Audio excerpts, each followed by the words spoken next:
Hello everyone, welcome back. तो आशा करती हूँ कि कल का जो वीडियो था हमारा ट्रिग्नोमेट्री का वो आप लोगों को पसंद आया होगा और ट्रिग्नोमेट्री के नाम पे जो डर आप लोगों के मन में था वो थोड़ा बहुत दूर हो गया होगा। उसी कंटेंट को आगे बढ़ाएंगे हम। ट्रिग्नोमेट्री के मीनिंग के बारे में पढ़ा था और ट्रिग्नोमेट्रिक रेशियोज निकालना सीखा था।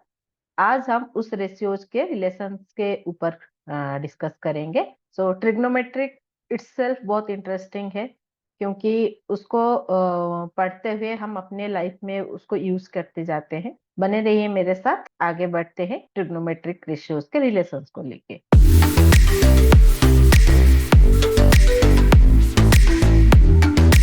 तो शुरू करते हैं। सो आपको यहाँ पे दिख रहा होगा जैसे आपका ऑब्जेक्टिव है रिलेशन एमंग ट्रिग्नोमेट्रिक रेशियोज।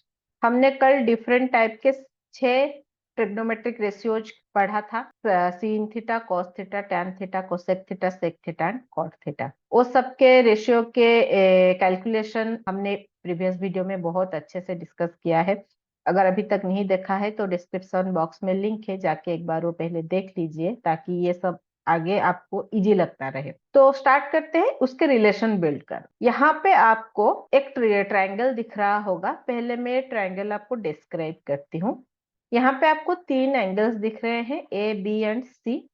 यहाँ पे बी जो एंगल है that is 90 degree for sure and यहाँ पे सी को हमने थीटा लिया है। सो एंगल ए को हम ले रहे हैं 90 माइनस थीटा डिग्री। अभी 90 माइनस थीटा डिग्री क्यों ले रहे हैं? फॉर एग्जाम्पल ये हमारा 90 डिग्री हो गया। अभी इस एंगल को मैं ले रही हूँ सपोज 60 डिग्री। अगर ये मेरा 90 डिग्री एंगल है और ये मेरा जो थीटा का वैल्यू है यहाँ पे 60 है, एंगल ए का मेजरमेंट क्या निकलेगा?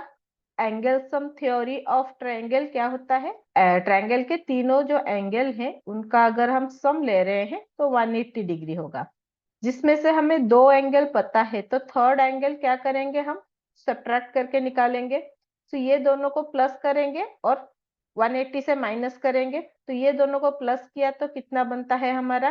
90 प्लस 60 हो गया हमारा 150। अभी 180 से अगर मैं 150 सब्ट्रैक्ट कर रही हूँ तो मुझे कितना मिल रहा है? 30 डिग्री। सो अभी ये एंगल का मेजरमेंट हो गया 30 डिग्री। सो ये 90, ये 60, ये 30। अभी ये जो 30 डिग्री है दैट इज 90 माइनस 60 इज 30। इसका मतलब क्या है? थीटा एंगल का जितना वैल्यू होगा उसको अगर हम 90 से सब्ट्रैक्ट कर रहे हैं तो हमें जो एंगल बचा हुआ है उसका मेजरमेंट मिल जाएगा। अगर हमें थीटा का वैल्यू पता है हम थर्ड एंगल का मेजरमेंट 90 से माइनस करके निकाल सकते हैं। करेक्ट? क्योंकि यहाँ पे हमने वैल्यू ना लेके थीटा लिया है तो यहाँ पे हम 90 माइनस थीटा ले रहे हैं। ये ट्रायंगल में हमें दिया है in triangle ABC B 90 C theta A theta 90 minus theta. So यहाँ पे साइन थीटा का वैल्यू क्या होगा? इस एंगल में हमें साइन कॉस टैन निकालना है तो इसके मेजरमेंट इस हिसाब से हम निकालेंगे P by H, B by H, P by B. तो इस हिसाब से हमने कैलकुलेट करके साइन का वैल्यू क्या निकाला। अगर यहाँ पे थीटा है तो यहाँ पे आ जाएगा मेरा बेस और यहाँ पे आ जाएगा मेरा परपेंडिकुलर और ये हो जाएगा हाइपोटेनियस।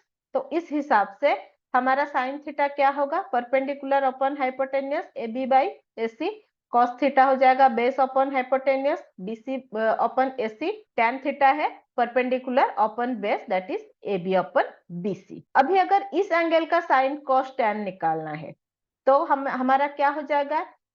यहाँ पे परपेंडिकुलर और यहाँ पे बेस हो जाएगा। सो यहाँ पे परपेंडिकुलर, यहाँ पे बेस लिया तो साइन थीटा क्या हो जाएगा? Perpendicular upon hypotenuse BC upon AC.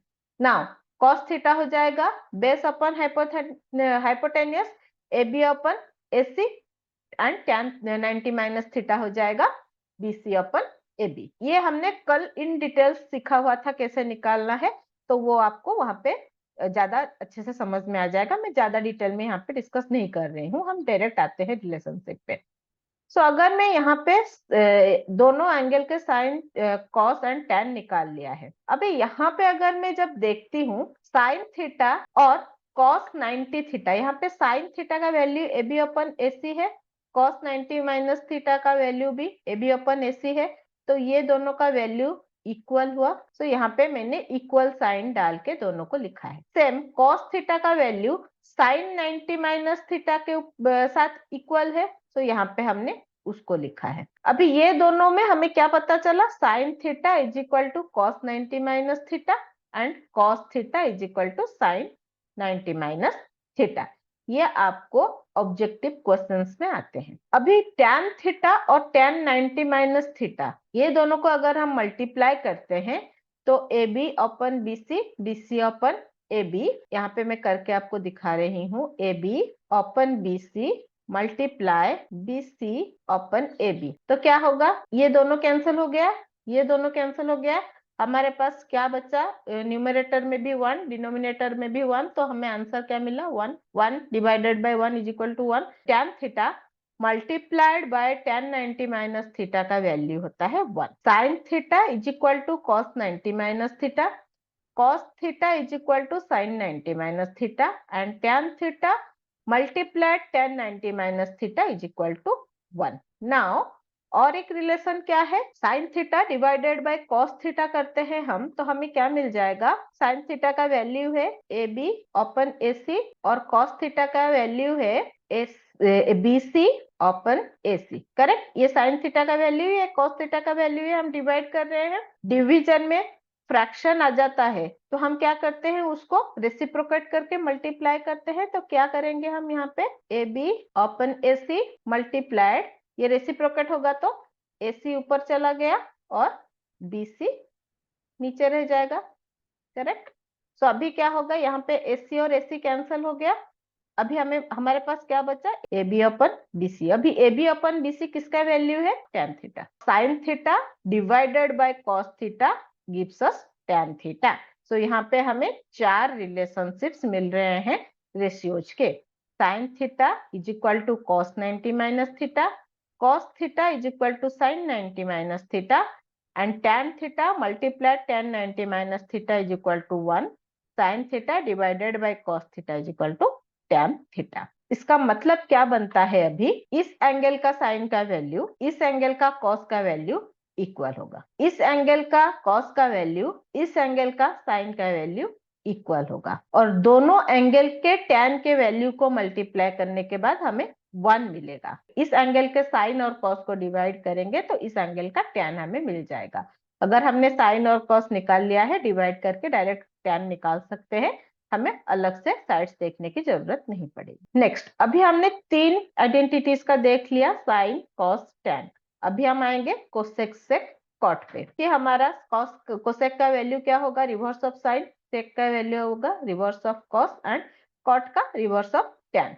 सो इस हिसाब से हमने cosec sec cot theta and cosec 90 minus theta, sec 90 minus theta, cot 90 minus theta, सबके वैल्यूज यहाँ पे निकाल लिया है। जैसा मैंने बोला प्रीवियस वीडियो में सारे डिटेल्स आप उसमें से समझ सकते हो। अभी वैसे देखें तो हमें क्या मिलता है, कोसेक थीटा और sec 90 minus theta equal value है, sec theta and cosec 90 minus theta equal value है। Same cot theta is equal to tan 90 minus theta, cosec theta is equal to sec 90 minus theta, sec theta is equal to cosec 90 minus theta, cot theta is equal to tan 90 minus theta. Now cot theta multiplied cot 90 minus theta is equal to 1। जैसे tan theta tan 90 minus theta 1 हो रहा था, same cot theta multiplied cot 90 minus theta भी 1 होगा। Cot theta का और एक क्या वैल्यू है, जैसे tan थीटा का साइन थीटा अपन कॉस थीटा था, क्योंकि कॉट थीटा टैन का रिवर्स है, 1 अपन टैन थीटा होता है, तो यहाँ पे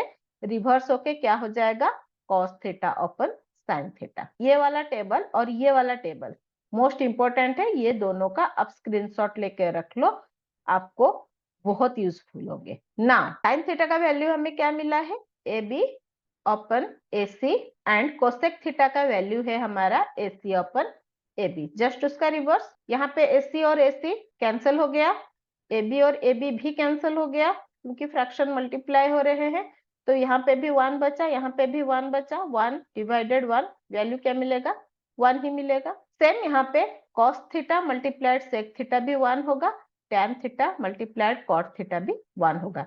सेम इसी प्रोसेस से आप कैलकुलेशन करके उसको देख सकते हो। अगर आपको यहाँ पे कोई क्वेश्चन ऐसा आता है, यहाँ पे मुझे एक राइट एंगल ट्रायंगल दिया पी क्यू आर, ये 90 डिग्री हो गया, इसका वैल्यू मुझे 40 डिग्री दे दिया, तो P का वैल्यू हम निकाल सकते हैं, कितना आएगा, 50 डिग्री आएगा। सो यहाँ पे हम क्या कर सकते हैं, sine 40 is equal to cos 50 आएगा, cos 40 is equal to sine 50 आएगा, tan 40 cot 50 आएगा। सो ऐसे आप सारे कैलकुलेशंस निकाल सकते हो कोई भी एग्जाम्पल लेके। जैसा मैंने कल बोला था, अगर ये चीज हम याद रख रहे हैं, ये पूरा रेशियो का कैलकुलेशन हमारे दिमाग में बैठा हुआ है, देन ये सारी चीजें आपके लिए इजी हो जाएंगे आगे। सो आई होप यहाँ तक आप लोगों के लिए इजी रहा होगा। आप ऐसा कोई भी एक एग्जाम्पल लो अपनी टेक्स्ट बुक में से और इसको सॉल्व करो, डेफिनेटली आपको समझ में आ जाएगा कि आपको करना क्या है। सो आशा करती हूँ कि आज का जो भी रिलेशन हमने पढ़ा रेशियोज का, वो आपको समझ में आया होगा। कोई भी डाउट है देन डेफिनेटली मुझे कमेंट करके पूछ लीजिए, मैं बिल्कुल उसको सॉल्व करने की कोशिश करूंगी, डाउट क्लियर करूंगी आपका। अभी तक हमने रेशियोज पढ़ लिया, रेशियोज के रिलेशंस पढ़ लिए और थर्ड पार्ट है हमारा ट्रिग्नोमेट्रिक आइडेंटिटीज, जो सबसे ज्यादा इंपॉर्टेंट पार्ट है और जो हमारा कैलकुलेशन में सबसे ज्यादा यूज होता है। इजी बना के पढ़ाऊंगी मैं डेफिनेटली। सो मेरे साथ बने रहिए ऐसे ही इंटरेस्टिंग मजेदार वीडियोस के लिए। Stay tuned with math magic. जाने से पहले अगर चैनल को सब्सक्राइब नहीं किया है तो subscribe the channel, bell button को क्लिक करके ऑल ऑप्शन को सिलेक्ट कर लीजिए ताकि आने वाले वीडियोस के नोटिफिकेशंस आपको मिलते रहे। लाइक कीजिए, शेयर कीजिए और कमेंट सेक्शन में डाउट्स, फीडबैक, कमेंट कुछ भी लिखना मत भूले। वो मुझे बहुत मोटिवेट करता है कि आगे मैं कौन से कॉन्सेप्ट पे आगे काम करूं। Till then, bye bye.